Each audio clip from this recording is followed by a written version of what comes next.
బ్రహ్మాండం అని చెప్పి పయ్యవల కేసులతో మాట్లాడించి బిల్లు పాస్ చేయమన్నాడు. బయటకు వచ్చేమో ఇవాళ జగన్మోహన్ రెడ్డి గారి ల్యాండ్ టైటిలింగ్ యాక్ట్ తీసుకొచ్చి మీ స్థలాలు కాదేస్తాడని అబద్ధాలు చెప్తాడు. ఒక పక్క మోడీ గారేమో మేమే నీతి ఆయోగ్ ద్వారా ఈ దేశం అంతా ప్రవేశపెడుతున్నామని చెప్పి మోడీ గారు చెప్తారు. వీళ్ళందరూ వీళ్ళ కూటంలోనే చంద్రబాబు నమ్మే పరిస్థితి లేదు బీజేపీ వాళ్ళు.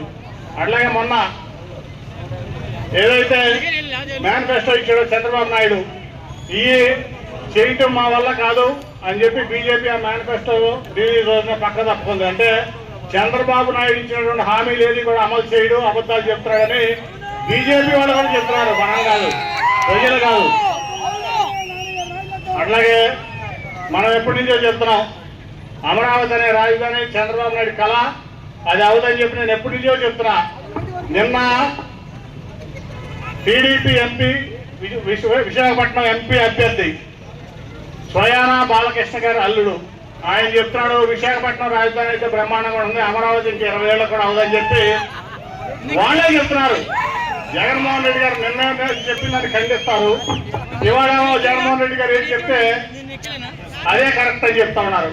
వాళ్ళు ఏమంటున్నాడు, వాళ్ళ ఎంపీ అభ్యర్థి వైజాగ్ ఎంపీ అభ్యర్థి ఏమన్నాడు, బాలకృష్ణ గారు అల్లుడు వైజాగ్ క్యాపిటల్ అయితే చిన్న బ్రహ్మాండంగా ఉంది, వైజాగ్ అయితే తొందరగా అభివృద్ధి చెందుతుంది, అమరావతి అయితే 25 ఏళ్ళకు కూడా అభివృద్ధి చెందని ఎవరు చెప్పారు? వాళ్ళ ఎంపీ అభ్యర్థి, మనం చెప్పలా.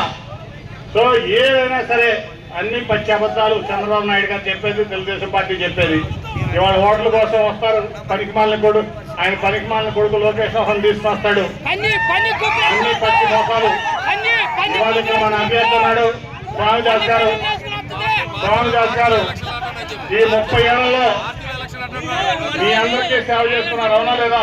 అధికారులు ఉన్నా లేకపోయినా ఊరు వదిలి పెట్టకుండా ఈ ప్రాంతంలో ఉన్నటువంటి వ్యక్తి స్వామిదాస్ గారు. మా నమ్మకం నువ్వే జగన్, మా నమ్మకం నువ్వే జగన్, మా నమ్మకం నువ్వే జగన్, నమ్మకం నువ్వే జగన్, నమ్మకం నిన్నే జగన్.